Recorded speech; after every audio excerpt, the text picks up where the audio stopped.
Çfarë e shkaktoi shpërtimin në Iran? Autoritetet japin sqarimet e para. Një shpërtim që tronditi një ndërtesë banimin e qytetin portual iranian Bandar Abbas ka të ngjarë të ishte shkaktuar nga një rrjet gaze sipas kreut lokal zjarfikseve.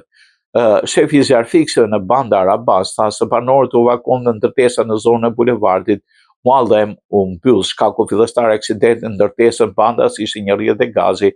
Një grumbullin që çoi në shpërtim, kjo është teoria fillestare, tha shefi i zjarfikseve Muhammad Amil Lakat. Numri i saktë viktimave nuk ishte i qartë. Shpërtimi ndodhi mes tensioneve në rritje mes Iranit dhe Shtetit Bashkuar dhe një frikës së një konfrontimi ushtarak mes dy vendeve. Presidenti i Shtetit Bashkuar Donald Trump ka kërcënuar vazhdimisht se do ta sulmojë Iranin për shkak të shtypjes së fundit të protestave antiqeveritare dhe përpjekjeve të Washingtonit për të kufizuar programin bërthamor sirian.